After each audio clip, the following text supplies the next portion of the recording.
Okay next अब हम ये कर रहे हैं 6 play basketballs and football. Basketball और फुटबॉल का जो सेट जहाँ पे ओवरलैप कर रहा है ना वो ये वाला पोर्शन आ रही है, तो यहाँ पे 6 है, तो इस टोटल पोर्शन में 6 आने चाहिए इधर, लेकिन 5 ऑलरेडी लिखे हुए हैं, इसका मतलब है यहाँ पर क्या आ जाएगा, just 1। Clear? Yes sir. Total 6 ही बन रहे हैं, चेक कर लें 1 + 5 6। अब इसी तरह ये हो गया, इसका मतलब है next 11 play cricket and football, तो क्रिकेट वाला है, क्रिकेट और फुटबॉल का ये वाला आ रहा है, टोटल 5 आ चुके हैं, 7 रह गए, बाकी टोटल 12 हो गए। नहीं सॉरी 11 है, 5 आ चुके हैं, 6 रह गए, ये भी हो गया। Next 9 play basketball and cricket, basketball और क्रिकेट का ये वाला आ रहा है, इसमें 9 है टोटल, 5 ऑलरेडी आ चुके हैं जो तीनों में कॉमन है वो वाले, तो बाकी रह गया 4, ये 9 बन गए। अब आगे चलते हैं जी उस तरह जहाँ पे 1 दिया हुआ है। 16 प्ले फुटबॉल, तो फुटबॉल के अंदर टोटल 16 आना चाहिए सेट के अंदर, ऑलरेडी कितने लिखे हुए हैं, 6 + 5 11 + 11 12 लिखे हैं, उसका मतलब यहाँ पे रह जाएंगे 4, 16 पूरे हो गए। बाकी 28 है क्या, किसमें, क्रिकेट में, क्रिकेट में ऑलरेडी क्या कितने, 6 + 5 11 + 5 15, 15 ऑलरेडी लिखे हैं, इसका मतलब 13 रह गए, तो 28 टोटल हो गए। अब 24 मेंबर्स प्ले बास्केटबॉल, 24 इसमें 10 ये हो गए, तो बाकी बच गए 40। क्लियर है भाई, समझ आ गई वेन डायग्राम कैसे फिल की मैंने? Yes sir. Alright, next part को देखते हैं क्या कह रहा है। सर जब अगर खाली समझिए इन्होंने लिखा हुआ है कि बास्केटबॉल एंड क्रिकेट, अगर इसके एक ही इन्होंने इक्वेशन में लिखा ओनली, तो हम ओनली का मतलब फिर ओनली, तब हम माइनस नहीं करेंगे। हाँ नहीं फिर ओनली का मतलब ओनली है, वो वाला अलग पोर्शन जो है, ये वाला ओनली पोर्शन है, ठीक 4 13 14 वाला ये ओनली पोर्शन है। है सर। अच्छा जी नेक्स्ट करते हैं, अब कोई और देखते हैं diagram. Second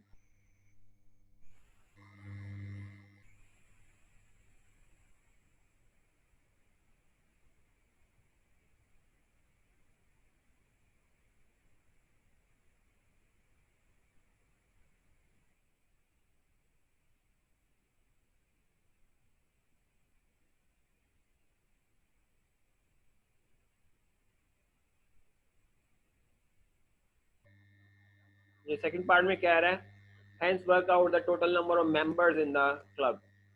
total number of members आपने निकालने, सबको ऐड कर दें भाई, क्या क्या ऐड करना है, 4 + 6 सबको मैं लिख रहा हूँ, ऊपर से चलता हूँ यार, ऐसे यार इसको 4 + 6 + 5 + 1। हाँ जी ऊपर से लिखते हैं 1 4 + 6 + 5 + 1 + 13 4 और 14, 13 + 4 + 14 और लास्ट वाला जो बाहर है 8। क्लियर, सारे आ गए ना, 4 और 3 7, ठीक है भाई, तो इसको ऐड कर देंगे, टोटल निकल आएगा। हाँ जी 4 + 5 10 15 16 और 29 हो गया, 33 + 14 is 47, 47 + 8 is 53, 47 + 8 is 55,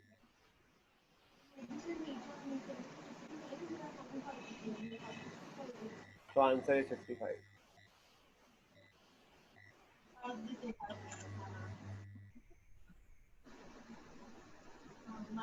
अब आगे चलते हैं।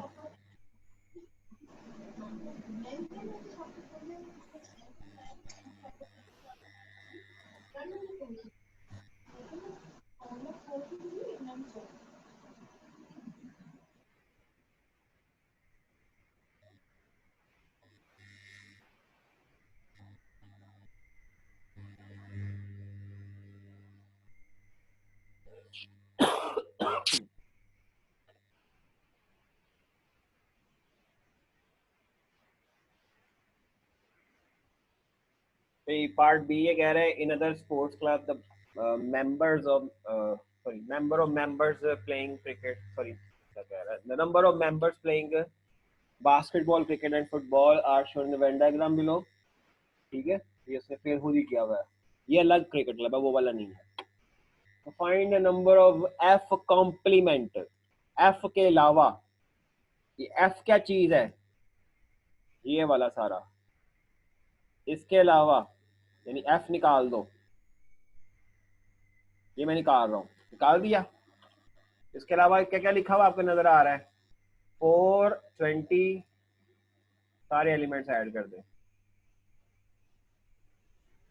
11 + 5 क्लियर, 1 2 3, हाँ ये चलो, तो ये हो जाएगा 24 + 16 40 आ जाएगा। अगला कह रहा है number of elements of F union C complement with B, sorry intersection with B complement. पहले एफ यूनियन सी करते हैं, इसको करते हैं रेस दोबारा पैटर्न यूज। अच्छा जी, हम क्या करने लगे, पहले F union C. F union C का मतलब क्या, एफ और सी दोनों।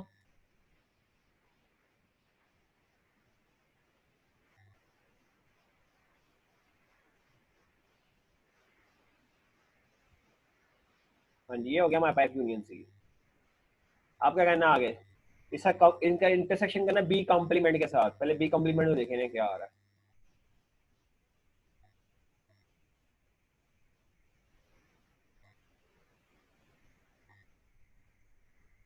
जी, ये बी कॉम्प्लीमेंट हमें बनाना है, बी के अलावा।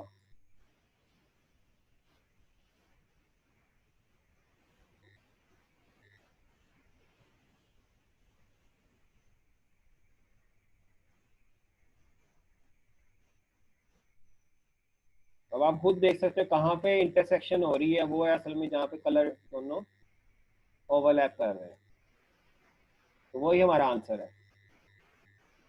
ठीक है जी, क्योंकि हम कॉम्प्लीमेंट कर रहे हैं इसके साथ। तो ओवरलैपिंग कहाँ पे हुई है भाई, जहाँ पे आपको नजर आ रहा है, देखें जहाँ पे ओवरलैपिंग, तो मैं इसको शो कर देता हूँ, ये वाला ही पोर्शन है।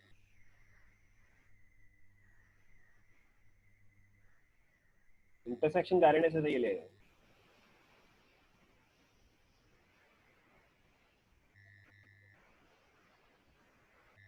हाँ जी, ठीक है, समझ आ गई।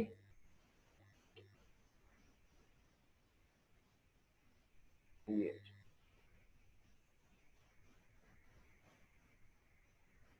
तो बताएं हम कितने आ रहे हैं भैया ओवरलैपिंग में, 20 नंबर ऑफ एलिमेंट्स बताने ना, 20 + 3 + 16, तो आंसर विल बी 39। हाँ जी, समझ आ गई।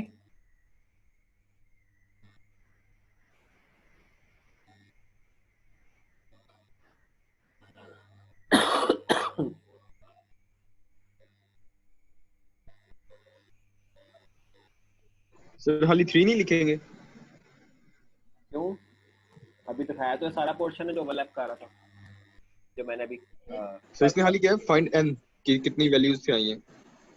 तो नंबर, ये सारी वैल्यूज लिखी हुई है, ये तादाद लिखी है भाई, ये उनकी वो नहीं लिखे हुए, एलिमेंट्स नहीं लिखे हुए, ठीक है सर। ये तादाद ही लिखी हुई है, एलिमेंट्स नहीं लिखे हुए, ठीक है ना, तो ऐड करनी सारे। ठीक है चलिए, सर। मजा आ गया होगा। अच्छा, नेक्स्ट देखते हैं।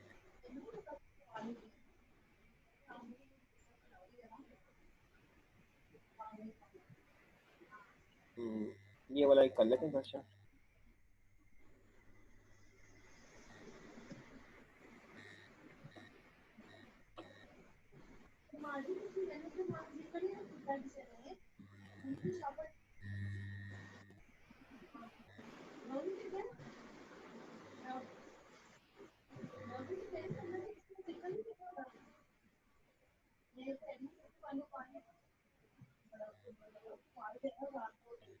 हाँ जी, ये कह रहा है जी, use in set notation, sorry notation the to describe the shaded defect in the Venn diagram. पहले देखें शेडेड हुआ क्या हुआ है, अगर आप देखें बी सारा निकला हुआ है, इसका मतलब ये तो बन जाएगा बी कॉम्प्लीमेंट, और इसका ए के साथ क्या हुआ हुआ है, असल में इंटरसेक्शन हुआ हुआ है, ठीक है, ध्यान। इंटरसेक्शन। अब आए क्या आ गया जी, ये वाला करो काम जो सेकंड पार्ट में कह रहे हैं। इसकी जगह ने अगर इन्होंने ए यूनियन बी इंटरसेक्शन दिया होता तो फिर ए फुल होना था ना। ए यूनियन और बी इंटरसेक्शन, हाँ ए हाँ फुल जी होना सर। था, और ये सारा भी होना था, सारा कलर, ये भी सारा बॉक्स भी सारा कलर होना, बी के अलावा सिर्फ बी बचना था खाली। ठीक है sir. I use set notation to complete a statement about sets E N, बड़ा आसान है। C is the proper subset of D. Subset है और प्रॉपर है। Yes sir. आपने सिर्फ सबसेट नहीं लिखना, ये ज्यादा आंसर बेहतर है। सी प्रॉपर लिखना है। अंदर अंदर है ना, डी के अंदर है, तो इसमें से हमने लिखना C is a proper Yes, sir. Subset of D. ठीक है सर।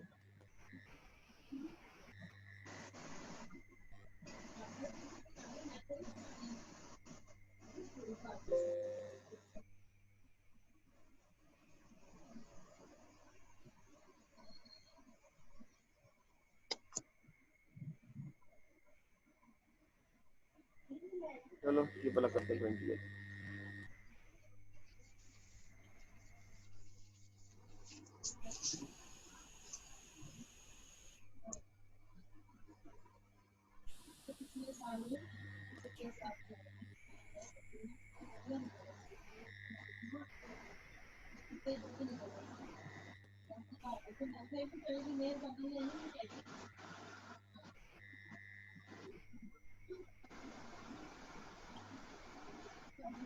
तो ये कह रहा है जी on the diagram shaded region जो भी है फ्रंट बी, आप शेड करें ये वाला region B intersection, sorry B complement intersection with ए।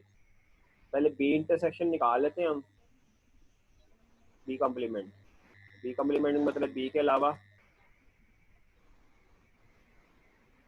सारा कलर कर दो।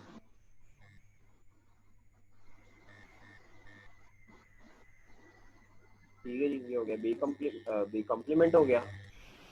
अब उसके बाद करना आपने इसका इंटरसेक्शन करना ए के साथ। ए को भी जरा कलर करते हैं हम, देखते हैं क्या आता है।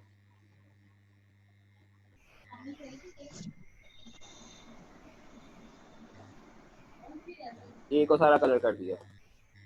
कहाँ पे ओवरलैपिंग हो रही है आपको साफ नजर आ रहा है? ये रिंग सा ही बना हुआ इधर हो रही है।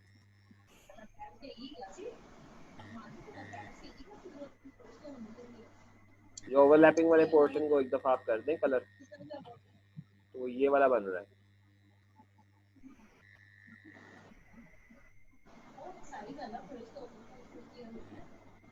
सर अंदर वाला सिर्फ रिंग सा बन रहा है, ठीक है ना? बाकी रेस कर दें।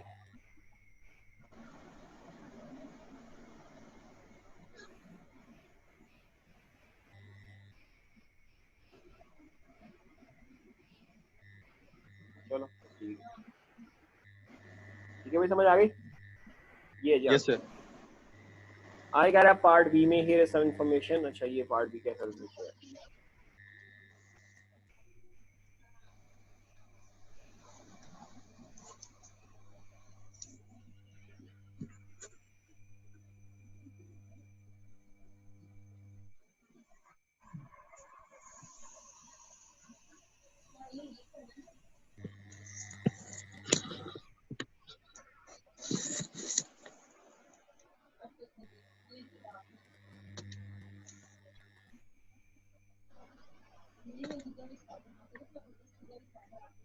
जी, here is some information about 100 people who visit a cafe, 30 to drink coffee, 40 drink tea, 50 eat a pastry, 18 drink coffee and अच्छा तुम चले देखते हैं तीनों में ओवरलैपिंग तो हो नहीं रही, दो दो के बाद लिस्टें हो रही है।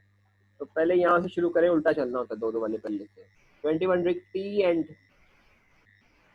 और पेस्ट्री दोनों, टी और पेस्ट्री दोनों वाले कौन से हैं? 21 है। टी कहाँ पे है भाई? पेस्ट्री ये है, तो इसका मतलब यहाँ पे 21 लिखा जाना चाहिए ना। और इसी यस तरह sir. 18 drink coffee and pastry, coffee pastry वालों में यहाँ पे 18 आ गया ओवरलैपिंग वाले पोर्शन में। बाकी है 50 पेस्ट्री, 50 का रेट कितने निकल चुके हैं ऑलरेडी पेस्ट्री में? 21 प्लस 18 13 निकल चुके हैं, बाकी कितने बचे? 11 50 हो गए। ड्रिंक टी वाले 40 हैं, तो 21 निकल चुके हैं ऑलरेडी, 19 रह गए 40 में से। Yes sir. और कॉफी में रह गए 32, 18 निकल चुके हैं, 14 रह गए। ये जी मैंने वेन डायग्राम कंप्लीट कर दी। तो आपने क्या निकालना है? Number of elements of T union P union C का सारे का कॉम्प्लीमेंट। पहले तो यूनियंस करो ना सबके, फिर देखते हैं क्या होता है। ये जो मैं यूनियन कर रहा हूँ सारों का, किस किस का हो रहा है यूनियन? तीनों का करना है ना, उसने कहा। Yes sir. यूनियन करने के बाद कहते हैं कॉम्प्लीमेंट करो। कॉम्प्लीमेंट का मतलब ये सारा निकल चला ना, तो फिर कलर क्या होगा, बाहर वाला पोर्शन सारा इनसे, यस सर। मतलब सारा बाहर वाला पोर्शन होगा ये वाला।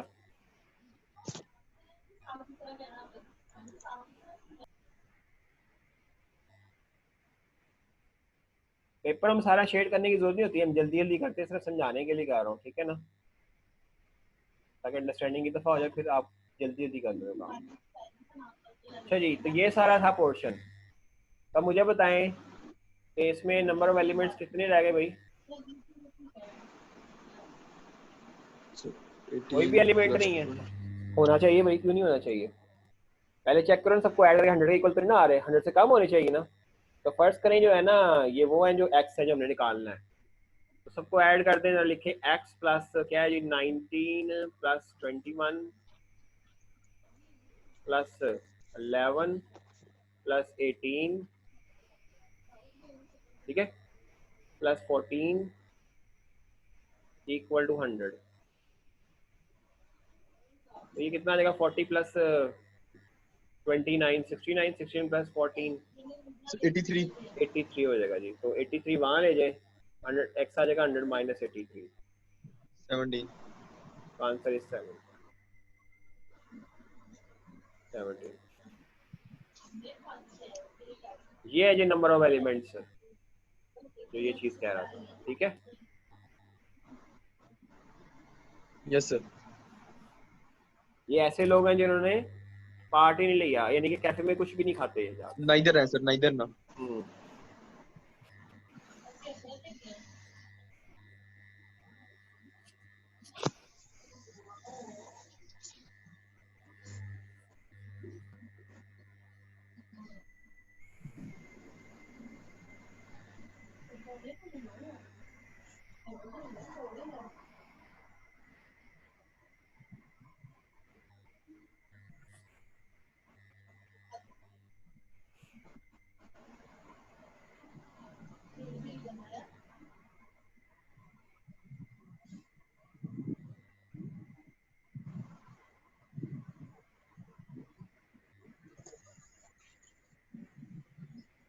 तो सारे सेम सेम क्वेश्चन है।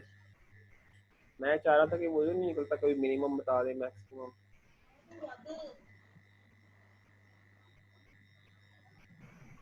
हाँ ये वाला 13 वाला कर लेते हैं, इसमें पॉलीगॉन आ रही है।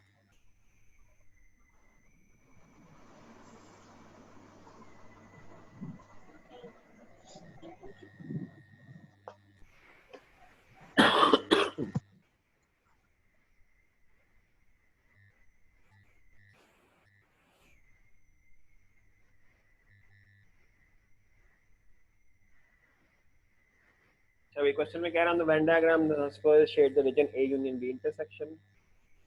तो बड़ा आसान है, बी इंटरसेक्शन सारा निकाल दो, ए यूनियन के साथ करोगे तो मैंने आपको बताया था, फिर सारा होगा ना कलर ये, यस सर, ये पूरा। बी के अलावा।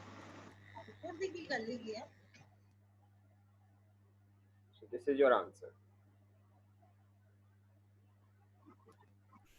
अगला कह रहा है जी बी पार्ट में universal set is all polygons, जितने भी पॉलीगॉन्स हैं, पॉलीगॉन्स कहते हैं क्लोज फिगर को जिनकी साइड्स होती हैं। Yes sir. They can be triangles, quadrilaterals, pentagons, hexagon, heptagon, etc. जो भी चल रही है, ठीक है ना। तो उनको पॉलीगॉन्स कहते हैं, जो Yes, sir. क्लोज फिगर्स हो वो साइड्स हो। क्लोज फिगर सर्कल भी है, but circle is not a polygon because it doesn't has any side, side सारी नहीं होती, ठीक है ना। तो पॉलीगॉन उसी को साइड्स होंगी, कर्व ना हो कोई भी।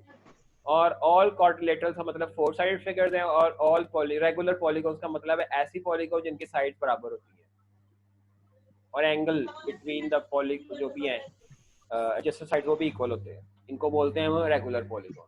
क्लियर है? तो what is the special name of the polygon which belong to Q intersection R? या क्यू का हिस्सा भी हो और आर का हिस्सा भी हो। रेगुलर पॉलीगॉन है, क्वाड्रिलेटरल है, क्या होना चाहिए भाई? स्क्वायर। स्क्वायर ही है ना, रेगुलर Yes, sir. पॉलीगॉन भी है और क्वाड्रिलेटरल भी है, इसका आंसर Yes, आएगा sir. स्क्वायर। रोम्बस क्यों नहीं आएगा? अगर रोम्बस में सारे एंगल्स इक्वल नहीं होते, वो भी साइड इक्वल। तो उसकी साइड डायगोनल सेम होते हैं। नहीं डायगोनल भी डिफरेंट होते हैं। जो रोम्बस है ना वो क्यों नहीं लिया हमने, क्योंकि रोम्बस के जो एडजेसेंट साइड्स के एंगल होते हैं ना बीच में, इंटीरियर एंगल्स होते हैं, वो सारे इक्वल नहीं होते। सही है, यस डायगोनल्स के यस इक्वल हो सकते हैं, डायगोनल्स के जो एंगल्स होते हैं ना वो 90 के होते हैं सारे। अच्छा ये number 2, on the Venn diagram in the answer space show the set T is equal to all equilateral triangles। ठीक है चीज अभी, तो ये T बनाना है इसमें। इक्विलेटरल ट्रायंगल्स उनको ट्रायंगल्स बोलते हैं जो कि रेगुलर पॉलीगॉन्स ही होती हैं, यानी कि ये इसके अंदर ही आना चाहिए। इक्विलेटरल ट्रायंगल्स ऐसी ट्रायंगल्स होती हैं तीनों साइड्स इक्वल होती हैं ना, तीनों साइड्स इक्वल। तो ये क्या होगा असल में, रेगुलर पॉलीगॉन ही है ना ये। So this yes sir. Must be inside R।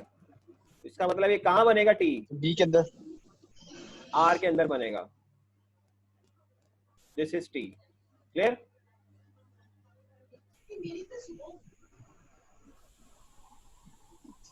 Overlapping को नहीं करवाई, क्योंकि ओवरलैपिंग का मतलब है क्वाड्रिलेटरल्स भी हो, क्वाड्रिलेटरल तो नहीं है, ट्राइंगल है। अब मुझे बताएं कोई प्रॉब्लम तो नहीं है? आगे को कह नहीं रहा है सर। पार्ट 1 का आंसर लिखना था, ये था एच स्क्वायर हमारे पास, ये पूरा हो गया जो सवाल। चलिए ये हो गया क्वेश्चन पूरा।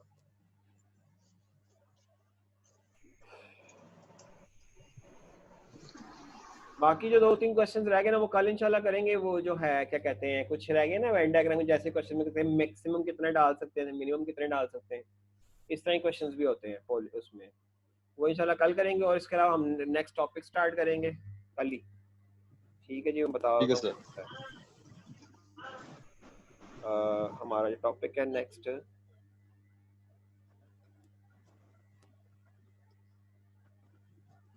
हमारे असल में 5 मॉड्यूल खत्म हो चुके हैं, 3 रह गए बस। भाई यूज ऑफ इलेक्ट्रॉनिक कैलकुलेटर, ये तो है आपको यूज ऐसे भी आता है, कुछ चीजें थोड़ी बहुत बता दूंगा। Time, yes sir. टाइम का कैसे है, वो छोटे टॉपिक्स हैं। प्रोबेबिलिटी ये थोड़ा सा लार्ज टॉपिक, बड़ा टॉपिक है, तो लॉन्ग टॉपिक, ठीक है। सर और प्रोबेबिलिटी मिनिमम मुझे ट्राई उसकी नहीं समझ आती, ट्री डायग्राम्स की। वो हम वही करेंगे ना, क्वेश्चंस करेंगे ठीक है। ठीक है सर। ठीक है, तो ये 3-4 टॉपिक्स जो है ना हम कवर करेंगे इन 1-2 दिनों में। ठीक है, कोशिश करेंगे टाइम और प्रोबेबिलिटी कल ही कवर करें सारा, या टाइम कम से कम हो जाएगा, और बाकी वेन डायग्राम्स के प्रोबेबिलिटी भी कुछ ओवर थ्रू हो जाएगा, उसका दे दूंगा थोड़ा बहुत, गो थ्रू कर ठीक है दूंगा। सर। बाकी असल जो आ रहे हैं तो वो कल आ रहे 3:30 बजे। हैं। हाँ हाँ जी, स्टैट का आ रहा है। सर आपके। अगर टाइमिंग चेंज होगी बता दूंगा, वैसे 3:30 नहीं रखेंगे। ठीक है सर। और स्टैटिस्टिक्स का आ रहा है टॉपिक, ठीक है ना। ये दोनों 2 टॉपिक्स आ रहे हैं, कैटेगरियल न्यूमेरिकल एंड ग्रुप डाटा, और 42 है हमारे पास स्टैटिस्टिकल डायग्राम्स। तो ये इंपॉर्टेंट है क्योंकि इसका सबसे बड़े सवाल आते हैं, ज़्यादा मार्क्स के होते हैं। ठीक है सर। सर जिसमें मीन मॉड मीडियम होता ना। हाँ जी, मॉड मीडियन हो गया, इसके अलावा हिस्टोग्राम आ गया, और क्युमुलेटिव फ्रीक्वेंसी कर्व हो गई, ये सारी चीज़ें। ठीक इवन है जो सर। वो भी आजकल नया जो टॉपिक नहीं शामिल किया था उन्होंने, यस सर। स्कैटर डायग्राम, वो भी है। ठीक है, ओके जी, चलें ठीक है यस फिर, सर। मैं क्लास ठीक को, है सर। अल्लाह। अल्लाह हाफिज।